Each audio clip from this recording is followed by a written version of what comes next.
वारिस साहब, मैं सिर्फ ये पूछा आपसे, मैंने आपकी रैली पर सवाल नहीं उठाया, वो तो दिख रहा है कितनी भीड़ है। ये बार बार आपके नेता बोलते रहे मुसलमान सड़कों पर उतर जाएगा, मुसलमानों को डरा रहे। पहली बात तो ये डरे हुए मुसलमान नहीं है, तो ये बोलना बंद कर दीजिए कि देश में मुसलमान डरा हुआ है।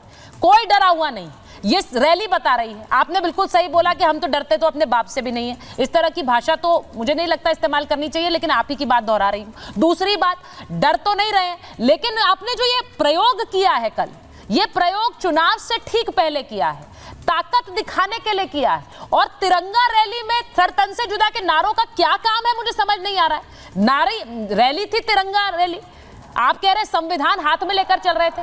तो रोहन गुप्ता जी जरा ये बताइए इसमें क्या काम था। वो कह रहे हैं आप लोग कार्रवाई नहीं करते हैं, सिर्फ मुसलमानों को टारगेट कर रहे हैं, चाहे वो वक्फ के मजर हो, चाहे वो बयानों की वजह से हो जो कि नीतीश राणे ने दिए।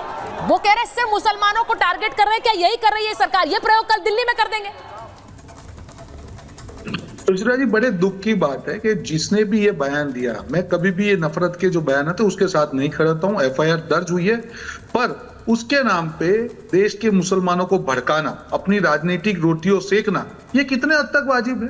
होना चाहिए। किसी को इस प्रकार का बयान देने की कोई अधिकार नहीं है। एफआईआर रजिस्टर होगी और एक्शन होगा, पर आपको किसने अधिकार दे दिया? वक्त के नाम पे आप मिसगाइड कर रहे हैं, क्योंकि आपको अपनी दुकान चला रही है।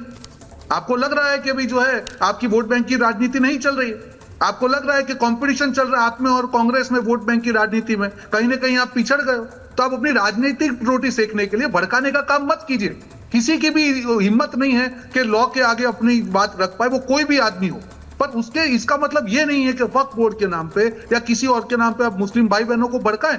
वक्फ बोर्ड के नाम पे भी आप भड़का रहे हैं। अरे क्यों भड़का रहे हैं? क्लियर कट है, एक बिल लाया जा रहा है जिससे एक पारदर्शिता हो। हर व्यक्ति को, हर संस्था को जो पब्लिक लाइफ में, उसको पारदर्शिता का अधिकार है। मुस्लिम समाज के लोगों का भी अधिकार है कि वक्फ की जो प्रॉपर्टी है उसके ऊपर उसका बेनिफिट है उन सबको मिले। उसमें भी आपको प्रॉब्लम है। 1 करोड़ से ज्यादा लोगों ने अपने सुझाव भेजे हैं, पार्लियामेंट्री कमेटी उसकी जांच करिए, फिर भी आप लोग एक डर फैला रहे हैं कि ये हो जाएगा, वो हो जाएगा। मत करिए ना। इसी प्रकार की राजनीति से झगड़ा होता है, मुसलमान हिंदू मुसलमान के बीच में खाई पैदा होती है। अरे आप भी देश की पार्टी है ना, आप क्यों आप इस प्रकार की राजनीति करके नफरत फैला रहे हैं? सर तन से जुदा हो जाइए, ये जरूरत क्या है ये सब बयानबाजी की? आपका अधिकार है, कुछ गलत होता है एफआईआर करिए, लॉ उसका काम करेगा। नहीं होता है आप उसका विरोध करिए, लोकतंत्र में सबका अधिकार है। पर आपको किसी ने यह अधिकार नहीं दिया कि देश में आप नफरत फैलाए, समाज के बीच में खाई पैदा करे। ये अधिकार किसी को नहीं दिया, किसी ने, और किसी को अधिकार नहीं दिया। वारिस साहब, मैं एक चीज पूछूंगी, आपने बोला नीतीश राणे का बयान, मैं तो इस तरह के किसी बयान का समर्थन नहीं करती हूं। उन्होंने कहा पुलिस कर्मियों को 1 दिन की छुट्टी पर भेज दो, हिंदू अपनी ताकत दिखा देगा। लेकिन मुझे ये बताइए इसकी शुरुआत कहां से की थी? 15 मिनट पुलिस हटाने की बात किसने कही थी? ये शुरुआत भी तो कहीं से हुई है। इस तरह के बयानों की कोई अंत नहीं होता है। आप 1 देंगे, वो 2 देंगे, फिर क्या होगा? सुनिए जी, हम 4 देंगे, फिर क्या फर्क पड़ता? जो हमारी जुबान, बहुत बढ़िया करेंगे, आप 4 देंगे, वो 10 दे देंगे। जुबान तो इतना खोल सकते हैं सुचेराती जी, जुबान तो सुचेराते जी इतना खोल सकते हैं, इनके कान के अंदर से खून निकल जाएगा। लेकिन हम लोग संविधान को मानते हैं ना, हम लोग कायदे कानून का पालन करते हैं। सर ये तो धमकी है, ये तो धमकी है सर। भड़का के उतार दिया नहीं, ये जो भीड़, सर देखिए, उंगली आप तब उठा सकते हैं जब 4 उंगलियां आपकी तरफ ना उठें। अगर आप ऐसे बयान देंगे तो नीतीश राणे को घेरेंगे कैसे? सुनिए, नहीं, सुनिए, ये जो भीड़ रास्ते पे उतरी है ना सुचेता जी, इतनी लाखों की तादाद के अंदर, ये मोहम्मद मुस्तफ़ा सल्लल्लाहु अलैहि वसल्लम की मोहब्बत में उतरी है। ये आशिक रसूल जो उतर गए, क्योंकि कोई मुसलमान बर्दाश्त नहीं करेगा हुजूर की शान में गुस्ताखी। अभी कायदा कानून की बात कर रहे हैं, तो क्यों उसको अरेस्ट नहीं करते? आपने उसको तो अरेस्ट कर दिया, सलमान अजहरी को, मुफ्ती को, तो रामगिरी को क्यों नहीं अरेस्ट करते? अगर एफआईआर इनके ऊपर है तो सरकार के हाथ पे किसने बांध के रखा है? क्यों पकड़ते नहीं है इनको? क्यों अरेस्ट नहीं किया जाता? अब आपने कहा कि स्टार्ट हुआ था 15 मिनट से, तो सुनिए 12 साल पुरानी बात है। 15 मिनट की जो बात की थी उसके लिए अकबर ओवैसी लंदन में इलाज कर रहे थे अपना बीमारी का। इलाज छोड़ के आए, कोर्ट में सरेंडर हुए, 42 दिन जेल में रहे, उसके बाद बेल मिला। बेल पे आने के बाद 10 साल उनका केस चला। केस के बाद अदालत ने उसको बाइज्जत बरी किया।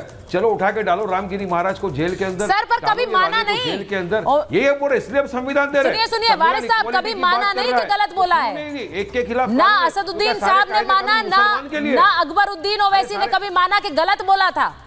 उन्होंने नहीं माना कभी कि गलत बोला। उन्होंने कभी नहीं कहा कि हमने ये गलत बात कही, ये समुदायों में दरार डालने वाली बात थी, ये उन्होंने कभी नहीं कहा है। उन्हें उन पर केस जरूर हुआ, उनको जेल जरूर जाना पड़ा, लेकिन इंसान को उस बात का एहसास नहीं हुआ। क्यों नहीं डालते? संगीत रागी जी को भी दीजिए स्क्रीन पर। इन लोगों को क्यों जेल में नहीं डालते आप बताओ? हाँ ठीक है, संगीत रागी जी वो कह रहे हैं हमारे खिलाफ तो मौलाना अजहरी के खिलाफ एफआईआर कर दी, वहां पर कोई एफआईआर नहीं हुई, इसीलिए मुसलमानों ने अपनी शक्ति दिखा दी सड़क पर उतरकर। प्रोफेसर आगे देखिए, हाँ। हेट स्पीच चाहे सुचरिता, हेट स्पीच चाहे जिसके तरफ से भी हो, चाहे वो मुस्लिम समाज की तरफ से हो या हिंदू समाज की तरफ से हो, वो बिल्कुल गलत है और एक सभ्य समाज में इसकी कोई जगह नहीं है। लेकिन यदि टिप्पणी की जाती है और टिप्पणी पर कोई सरतन से जुदा नारे लगा करके और पूरे देश में माहौल खराब करता है, ये किसने खराब किया है?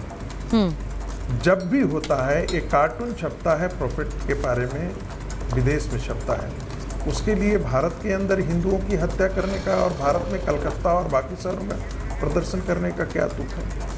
तो मुस्लिम समाज ये तय कर ले कि भाई किससे लड़ना है, क्या बुराइयों से लड़ना है या अशिक्षा गरीबी इनसे लड़ना है या हिंदुओं से लड़ना है।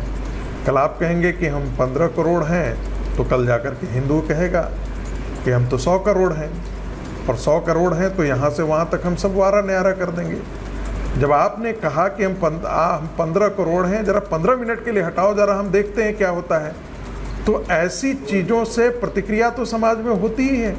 आप सरतन से जुदा के नारे तो किसी ने नहीं लगाए थे। आप एक मुझे ऐसा उदाहरण बताइए जिसमें लाखों लोग सड़कों पर आकर के सरतन से जुदा के सिर्फ नारे नहीं लगाए, मारा भी। कन्हैया लाल से लेकर के कलकत्ता में तिवारी तक को लेकर के सबको मारा, एक की नहीं कई हत्याएं की। ये मुझे लगता है कि यह जो विश्वेल है असउद्दीन ओवैसी की पार्टी को, हो सकता है कि महाराष्ट्र में कोई राजनीतिक जमीन मिल जाए, लेकिन देश के लिए भला नहीं है। वो भारत के आधुनिक जिन्ना बनने की कोशिश कर रहे हैं। एक पुराने हम लोग 70-80 के दशक में हम लोग एक सुना करते थे, एक नारा लगाया जाता था मुस्लिम लीग की तरफ से, हंस के लिया है पाकिस्तान, लड़के लेंगे हिंदुस्तान। क्या उसी रास्ते पर है? यदि सिम्मी के समर्थन में आप आकर के खड़े हो जाते हैं और कहता है कि हमें यहाँ गजवाए हिंद स्थापित करना है, 1947 तक इस देश में हमें गजवाए हिंद स्थापित करना है, इस्लाम का शासन स्थापित करना है, और इस मानसिकता के साथ पीएफआई के साथ आप खड़े हो जाते हैं, तो ये देश के हिंदुओं में एक इनसिक्योरिटी पैदा होता है। और ये वाजिब इनसिक्योरिटी है, क्योंकि जहाँ जहाँ मुस्लिम जनसंख्या बढ़ती है वहाँ से हिंदुओं को भागना पड़ता है। कश्मीर से हिंदुओं को भागना पड़ा, पश्चिम बंगाल के सीमावर्ती इलाके से हिंदुओं को भागना पड़ा, बिहार के सीमावर्ती इलाकों से हिंदुओं को भागना पड़ा। जहाँ जहाँ मुस्लिम आबादी बढ़ जाती है वहाँ ये जो तस्वीरें कल आई हैं, मंदिरों में पूजा हम नहीं होने देंगे। ये जो कल तस्वीरें आई हैं, ये जो मानसिकता है, हाँ, ये जो तस्वीरें कल आई हैं प्रोफेसर आगी, जिसमें हजारों लोग नजर आ रहे हैं सड़कों पर उतरते हुए। इस रैली में वारिस पठान भी शामिल थे, वो भी थे इस रैली में, और इस रैली के अंदर आप देखेंगे कि कहां तक गाड़ियां लगी हुई हैं। मुंबई पहुंचे तो एक तरह का जाम हो गया, फिर वहां से पुलिस को हटाना पड़ा। अब मैं ये कहती हूं कि बार बार एक टर्म यूज करते हैं नेता कि मुसलमान सड़कों पर उतर आएंगे। ये वाला बयान कितनी बार हमने सुना है? कल क्या वो सच में नजर आया जब ये तस्वीरें सामने आई? मेरा सवाल ये है। और क्या इससे देश में चिंताएं बढ़ेंगी? बिल्कुल सुचरिता, 10 सेकंड। हाँ बोलिए। सुचरिता 10 सेकंड।